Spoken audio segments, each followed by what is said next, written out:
33절까지 내용입니다.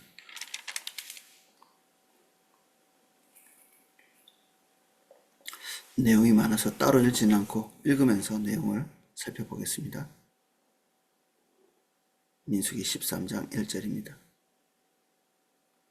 여호와께서 모세에게 말씀하여 이르시되 사람을 보내어 내가 이스라엘 자손에게 주는 가나안 땅을 정탐하게 하되 그들의 조상 가문 각 지파 중에서 지휘관 된 자 한 사람씩 보내라. 딱 요 민수기 본문만 보면 마치 이제 하나님께서 모세에게 지시하셔서 이 가나안 정탐이 이루어진 것처럼 이렇게 보이는데, 신명기의 말씀을 보면 이스라엘 백성들이 요청이 있었다 이렇게 되어 있습니다. 그들이 요청해서 가나안 땅에 여러 가지 이제 정황을 좀 보고 그 다음에 우리가 갑시다 이런 그 제안을 했는데, 그것을 모세가 좋게 받아들였다 뭐 이렇게 되어 있거든요. 그러니까 이게 구조가 이렇습니다. 이스라엘 백성들이 하나님께 요청 드리고 하나님께서 이스라엘 백성들이 원하는 대로 가나안 땅을 정탐할 수 있도록 기회를 열어주신 거죠. 그리고 그것을 나쁘게 보지 않은 것 같습니다. 하나님께서 정당한 것으로 보고 있고, 이런 부분들은 하나님의 겸손이시죠. 시키는 거나 잘해라 이렇게 할 수도 있는데 그들이 판단하고 생각하고 결정하는 일에 대해서 열어두시는, 그리고 그것이 치명적인 것이 아니면 그들 뜻대로 해볼 수 있도록, 이것이 이제 하나님의 백성에게 주어지는 자유로움인데, 이게 한면에서는 참 감사한 일인데 한면에서는 이게 두려운 자유이죠. 이것에 대한 항상 책임이 뒤따르기 때문에 하나님 범사에 우리의 결정을 존중하시거든요.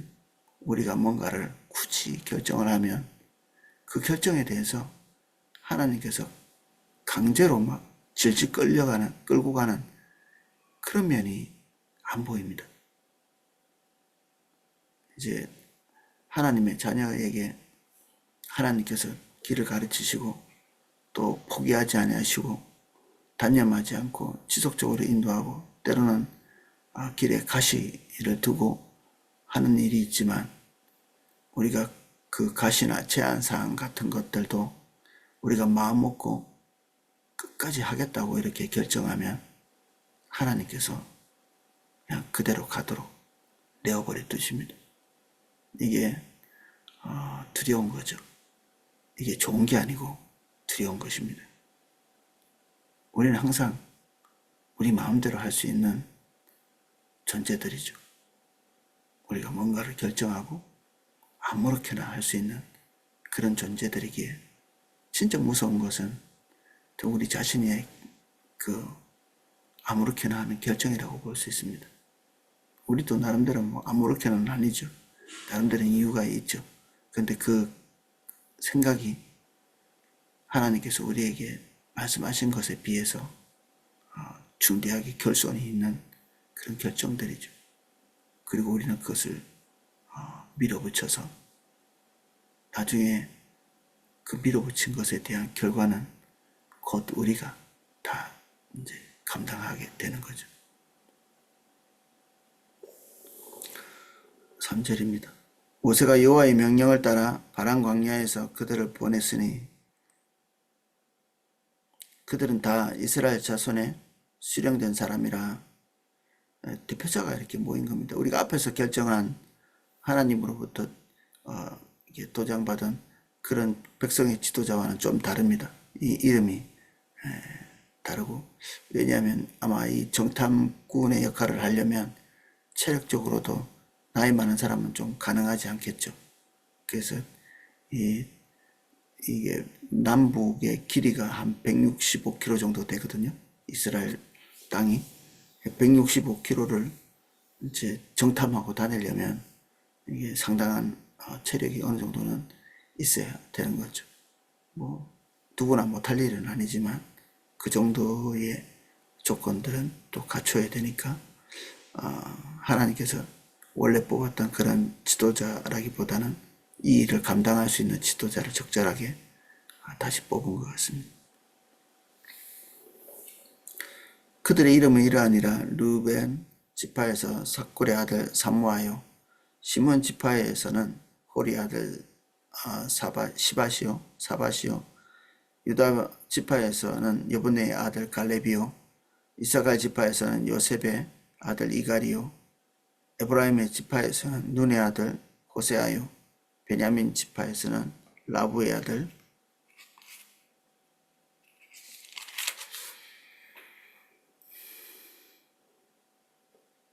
발디요. 스불론 지파에서는 소디의 아들 갓디엘이요. 요셉 지파 곧 므낫세 지파에서는 수시의 아들 갓디시요. 단 지파에서는 그말리의 아들 암미엘이요. 아셀 지파에서는 미가엘의 아들 스투리요. 납달리 지파에서는 웹시의 아들 나비요. 갓 지파에서는 미가의 아들 구엘이니 이는 모세가 땅을 정탐하러 보낸 자들의 이름이라. 모세가 눈의 아들 호세아를 여호사라 불렀더라. 이 12명의 정탐꾼들의 이름들이 나열되어 있습니다. 그 주석에 찾아보니까 이 12명의 정탐꾼의 이름들이 참 이게 이름만 봐도 은혜로운 그런 사람들이었습니다. 다 신앙적이고 다 하나님에 대한 어떤 신실함, 하나님의 신실함 이런 것들을 말하는 그런 이름이었거든요.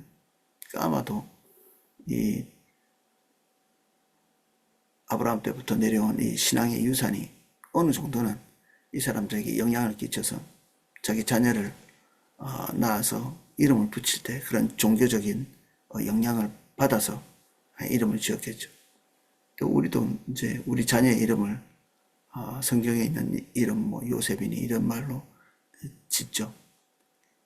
근데 결국 여기에 나와 있는 이 이름들은 여호수아와 갈렙을 빼놓고는 다시는 거론되지 않습니다. 영원히 불필요한 이름들, 하나님의 인도를 따라 가지 못한 이름들, 결국 그들의 이름은 이름이 훌륭하고 좋아서 남는 게 아니라 정말 그 이름값을 해서 믿음 안에 설 때 하나님께서 그 이름들을 기억하고 기록하는 거죠. 이 나머지 10명의 사람들은 일발성 하나님 앞에 쓰여진 기간 일발성 쓰임이죠. 시작이자 곧 끝인 한번 쓰임받고 영원히 끝나는 이게 하나님의 원리는 그렇습니다. 그 일을 제대로 잘 감당하고 나면 조금 더 큰 일을 그 일을 감당하고 나면 조금 더 큰 일을 감당하게 하시면서 주님과 동행하는 이 동행의 깊이를 계속해서 이렇게 확장시켜 가시거든요. 근데 한번 쓰이고 본인이 도망치거나 아니면 하나님 앞에 중대한 결손을 보이면서 그 일을 감당하지 못하는 그러면 그 사람은 그 쓰임받은 그 순간이 본인의 마지막 순간인 거죠. 이 10명의 정탐꾼들이 그랬습니다. 오늘은 뭐 보지 않겠지만 내일 볼 본문에 보면 그 뒤 얼마나 신실하지 못한 자세. 이게 열심히 안 했다는 뜻이 아닙니다. 이건 뭐 살펴보면 아시겠지만 이 165km 정도 되는 이 땅을 성인이 이렇게 주파하면 뭐 하루에 우리 군대에서는 한 40km도 갔거든요. 그러면 뭐 160, 70 같으면 4, 5, 20, 5일? 4, 4, 16 하면 4일, 5일 뭐 늦게 가도 일주일이면 저 끝까지 갈 수 있는 거고 뭐 왕복을 한다 쳐도 뭐 조금 더 걸릴 만한 그런 거리죠. 한 10일 내에는 왕복해서 주파할 수 있는 그런 길이죠. 한 60km 돼봤자 이게 다 남자 어른들이 간 거기 때문에 그 정도는 다녀올 수 있는 거리입니다. 그런데 이 사람들이 거기 갔다 오는 데까지는 40일이 걸리거든요. 뭐 한 4배 이상 걸린 거죠. 그러니까 이 정탐꾼이 정탐하러 가서 정말 이것저것 꼼꼼하게 열심히 본 것입니다. 열심히 였거나 자기를 소홀히 하거나 그런 종류의 사람들이 아닌 거죠. 모두가 다 모세가 지시한 바 딱 그대로 딱 하고 돌아오는.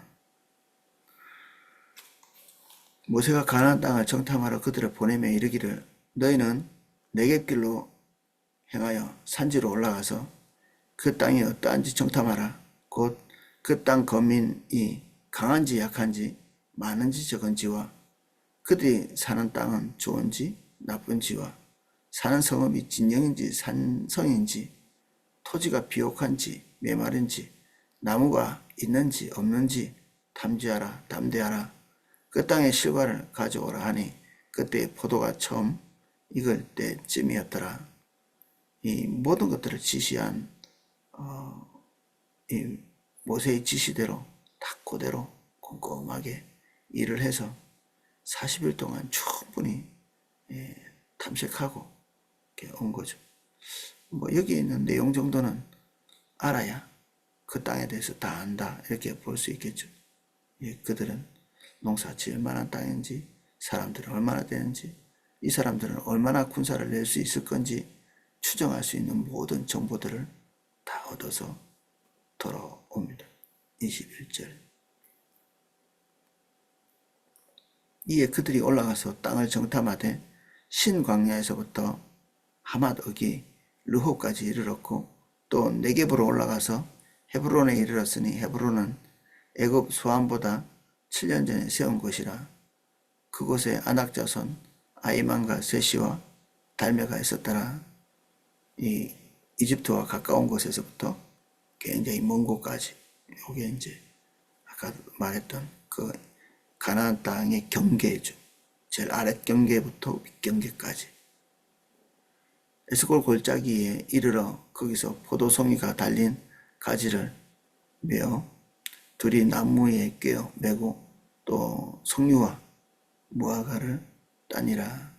포도송이가 굉장히 많이 달려 있는 뭐 그런 가지를 잘라온 것 같습니다. 그래서 이 비옥한 토지에서 생산된 포도송이 이게 가지를 잘라온 거죠. 오늘날도 포도송이가 5,000송이까지 열린다고 하니까 아마 무성하게 열린 그 좋은 땅의 토지를 어떤 영향을 받아서 아마 포도나무의 가지가 많은 그 포도송이의 결실이 많은 그 일부를 아마 잘라서 온 것 같습니다. 이스라엘 자손이 거기서 포도를 베었으므로 그곳 에스골 골짜기라 불렀더라. 40일 동안 땅을 정탐하기를 마치고 돌아와 바란 광야 가데스에 이르러 모세와 아론과 이스라엘 자손의 온 회중에게 나와 그들에게 보고하고 그 땅을 보이고 모세에게 말하여 이르되 당신이 우리를 보낸 땅에 간즉 과연 그 땅에 젖과 꿀이 흐르는데 이것은 그 땅의 과일이니이다. 그러나 그 땅 거주민은 강하고 성읍은 견고하고 심히 클 뿐 아니라 거기서 아낙 자손을 보았으며 아말렉은 남방 땅에 거주하고 헷 이는 여부스인과 아모리인은 산지에 거주하고 가나안인은 해변과 요단가에 거주하더이다. 이게 가나안 땅에 여기 아모리 족속들만 있었던 것이 아니라 여기저기에서 멸망당한 문명에서부터 온 다른 민족들이 원래 본토에 있었던 사람들과 함께 어떤 지역을 차지하고 있었던 거죠. 아브라함 때 거론됐던 7족속 그 족속들이 여기에 거주하고 있습니다. 그리고 그 땅을 정탐하고 났더니 하나님께서 약속하신 대로 대단히 비옥하고 젖과 꿀이 흐르는 이 목축을 하기에 적당하고, 그리고 어느 정도 농사도 잘 되고 자연적으로 꿀도 많은 그런 지역이라는 것을 그들이 알게 됐고, 항상 여기에는 이 땅을 긍정적으로만 바라볼 수 없는 어떤 요소들이 있죠. 하나님께서 우리에게 약속하시고 일하게 하신 일은 우리에게 정말 이렇게 달콤한 어떤 열매들을 항상 포함하고 있습니다.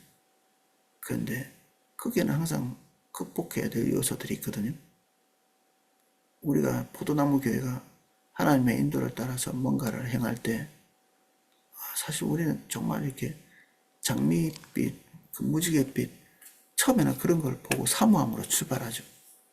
근데 지난 우리 포도나무 교회 역사만 봐도 그 좋았던 길을 따라서 왔지만 한 번도 거저 얻듯이 얻은 적은 없었거든요. 우리 믿음과 희생이 필요한 그런 순간들이 얼마나 많았습니까? 그런 것들이 뒤섞여 있는 거죠. 하나님께서 모든 것을 다 해서 우리 밥상 앞에 턱하니 갖다 놓은 게 아니라 하나님을 깊이 신뢰하고 주님과 관계가 타박화된 상태에서 주님과 동행해야만 그것이 성취될 수 있는, 다 하나님의 백성에게는 이런 이중적인 과제가 주어지는 거죠. 우리가 어느 정도는 이런 부분들을 납득하고 있습니다. 우리의 그동안의 어떤 인생의 여정, 주님과 함께 동행해왔던 어떤 관록들, 이런 것들로 추정하고 미루어 볼 때도 하나님께서 우리에게 약속하셔서 출발한 길에 놓여있던 많은 장애물들을 우리는 기억해낼 수 있습니다. 때로는 그 장애물 때문에 무릎 꿇기도 하고, 때로는 그 장애물들을 극복해서 하나님께서 말씀하신 것들을 쟁취하고 우리의 믿음이 주님 앞에 딱 견고히 되어 있는 그런 경우도 있었죠. 이스라엘 백성들이 지금 접해 있는 것이 딱 그런 구조죠. 그들은 믿음으로 설 수도 있고 여기서 하나님의 모든 유업들을 상실할 수도 있고 딱 그런 자리에 있습니다.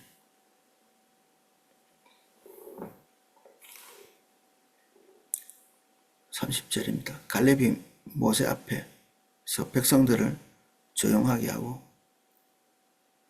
입 다물어라 이렇게 얘기한 겁니다. 술렁이는 그들 가운데에서 그들을 잠잠하게 시킨 거죠. 부정적인 이야기가 벌써 이때부터 나오기 시작한 거죠. 그냥 거저 들어가면 될 줄 알았더니 거기서 그들의 혼신의 힘을 다한 믿음의 여정이 필요한 그런 부분들을 보게 된 것이죠. 우리가 곧 올라가서 그 땅을 취하자 능히 이기리라 하나 그와 함께 올라갔던 사람들은 이르되 우리는 능히 올라가서 그 백성을 치지 못하리라. 그들은 우리보다 강하니라. 이들의 결정도 완전히 바보 같은 결정은 아닙니다. 이들이 가지고 있던 산성, 그리고 사람들의 숫자가 적지 않고 동시에 거기에는 거인 족속들이 있었다고 이렇게 돼 있고, 또 결정적으로 이렇게 성경에는 나와 있지 않지만 가나안 땅 안에 있는 대부분의 민족들은 철기 문명이었습니다. 여기 헷 사람 이렇게 돼 있는데 이 히타이트 문명인데, 이 히타이트 문명에서 그 멸망해 가지고 다시 이렇게 이곳에 와 있는데, 이 사람들은 철기 문명을 쓰는 사람들이었습니다. 여기에 거주했던 해양 민족인 블레셋도 아마 모든 문명 중에 가장 먼저 철기 문명을 써서 이 가나안 땅에 철기를 사용하지 않을 때 그 철기를 가지고 와서 전쟁에서 승리해서 이 땅의 한 부분에서 정착한 걸 볼 수 있거든요. 그러니까 이게 철기에 익숙한 문명이었던 거죠, 이 가나안은. 반면에 이 애굽은 철기 문명이 그렇게 필요한 지역은 아니었습니다. 이 자연 어떤 조건들이 뭐 외적이 침입해서 들어와서 뭐 분쟁이 쉽게 일어날 수 있는 그런 지역이 아니었거든요. 그 위아래 다 사막으로 둘러쳐져 있고 국가를 침투해 들어오려면 그 사막을 넘어서 와야 되기 때문에 전쟁을 하러 굳이 이집트로 들어오기가 어렵고, 또 굳이 철기 같은 거 쓰지 않아도 나일강 하류 지역에서는 그들이 먹고도 남을 수확들이 일어나니까 항상 문명은 필요에 의해서 발전하게 돼 있는데, 그럴 필요가 별로 없을 만큼 좋은 땅이었던 이집트에서는 아직도 그때 당시로 청동기를 쓰고 있었던 거죠. 그래서 왕의 무덤 정도에서나 이 철기 거미, 강철검 같은 것들이 발견이 되고, 주로는 이제 우리가 굴이라고 부르는 청동기 문명에 이렇게 머물러 있었던 거죠. 복된 땅이었지만 어떤 문명적으로는 발전하지 못한 그런 땅이었습니다, 이집트가. 그래서 이 가나안으로 출발했지만 이 이집트에서 생활했던 이스라엘 사람들도 그들이 가지고 있던 것들은 청동이었겠죠. 뭔가 좀 있다 할지라도 뭔가 이게 쇠붙이 같은 것들은 다른 적도 없고 다를 수도 없고 그들이 가지고 있지도 않은, 그러니까 이 전쟁이 잘 안 되는 것입니다. 이게 객관적으로 볼 때도 청동기를 가지고 있는 자들과 철기를 가지고 있는 자들 사이에 싸움은 해보나 마나 하거든요. 그래서 이런 환경적인 해석을 볼 때 그럭저럭 일리가 있는 결정이었다 보여집니다. 근데 결정적으로 그들이 감안해야 될 요소를 감안하지 않은 게 있는데, 그것이 하나님의 존재죠. 하나님은 그 어떤 요소보다 더 우선적으로 고려해야 될 상황인데 그들은 그렇게 하지 못했습니다.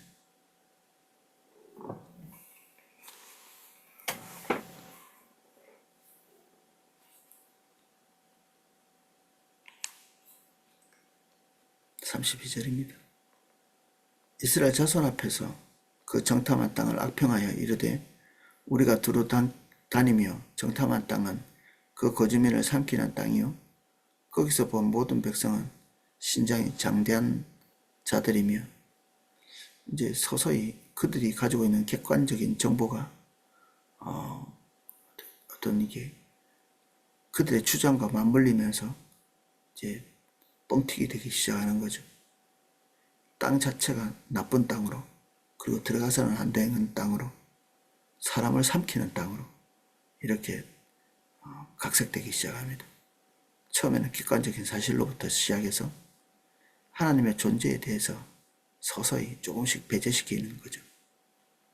33절 거기에 네피림의 후손인 아낙 자손의 거인을 보았나니 우리는 스스로 보기에도 메뚜기 같으니 그들이 보기에도 그와 같았을 것이라. 33절만 보면 가나안 땅에 있는 사람들은 다 네피림이고 거인이고 키가 3m 이상씩 되는 그런 거인들인 것처럼 보이지만 실제로 다 네피림은 아니었고요. 그리고 부분적으로 어떤 지역에 네피림이 살았던 것 같습니다. 거인 족속, 키가 3m씩 되는, 이게 고대 유물이나 이런 걸 발굴해 보면 실제로 두개골들이 그 정도 되는, 그리고 창조론자들 보면 과거의 사람들이 지금보다 덩치가 더 컸을 거다 그렇게 하는, 출토된 그 화석, 사람의 화석들을 보면 덩치들이 그렇게 컸던 부분들이 있습니다. 우리는 지금 영양 상태가 좋아서 조금 커졌지만 전 세계에는 사람의 키만 놓고 봐도 거의 2배 차이가 날 만한 1m, 애들 초등학교 정도 될 만한 그런 키가 그냥 어른부터 아이까지 다 그렇게 유전적으로 돼 있는 그런 사람도 있고요. 기본적으로 남자나 여자나 다 2m 정도 되는 그런 민족들도 있습니다. 키가 크기가 다 다른 거죠. 여기에서는 특별히 이제 과거에서는 3m 이상씩 되는 그런 사람들이 존재했던 것 같고, 이스라엘 백성들의 눈에 볼 때 그들에게 위압감을 느꼈던 것 같습니다. 오늘은 우리가 지금 정탐꾼으로 간 자들의 말과 그리고 앞뒤 정황들을 좀 살펴봤습니다.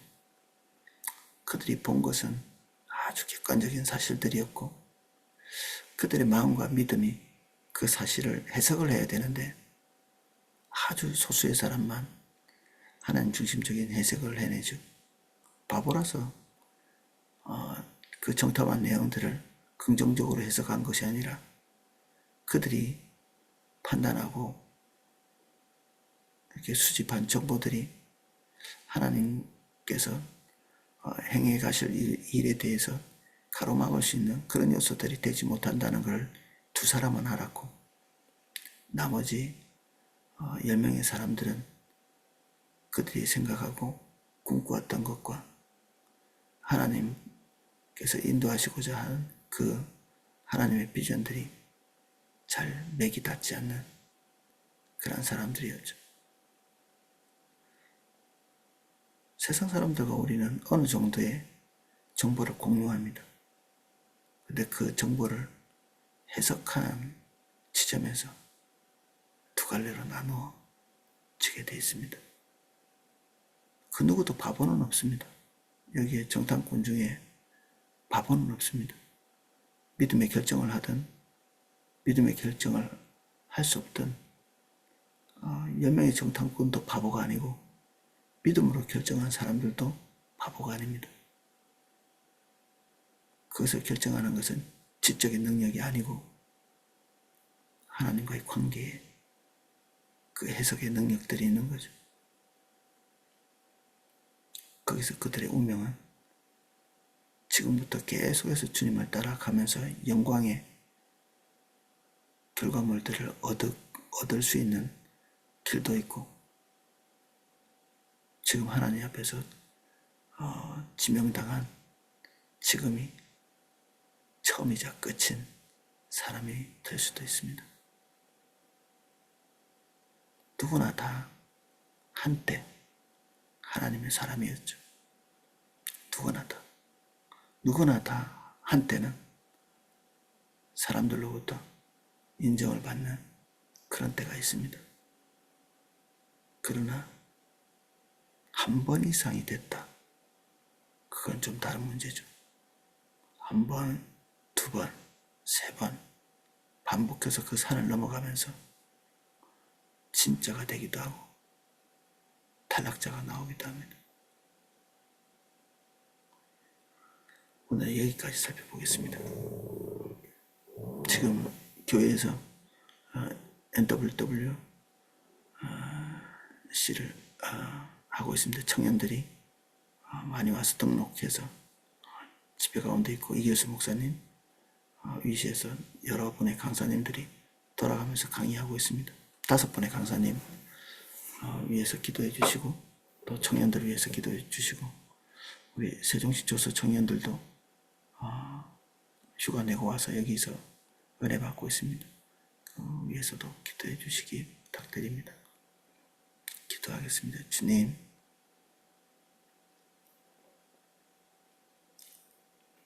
하나님이 우리에게 지식과 통찰력과 판단력을 주셔서 우리는 이런저런 판단과 그리고 주어진 정보에 따라서 마음의 이런저런 방향성을 결정합니다. 우리 중에는 바보가 없고 우리의 눈에 뭔가를 결정할 수 있는 통찰력도 있습니다. 우리는 주님을 알고 있고 주님이 우리에게 말씀하시는 그 길을 가기 위해서 담대히 출발한 사람들입니다. 그러나 우리에게 거듭거듭 닥쳐오는 주의 일의 어느 지점에는 공포감을 가지게 하는 요소들이 있습니다. 믿음으로 넘어가야 될 산들이 하나님이 말씀하신 그 비전 속에 포함되어서 우리에게 닥쳐옵니다. 넉넉히는 가지 못하고 안일을 함으로는 가지 못합니다. 우리에게 은혜가 필요합니다. 우리가 감당해야 될 희생의 분량을 계산하는 지혜를 주십시오. 우리가 넘어서야 될 것을 분명히 보게 하시고 그것을 넘어설 믿음과 담대함 주십시오.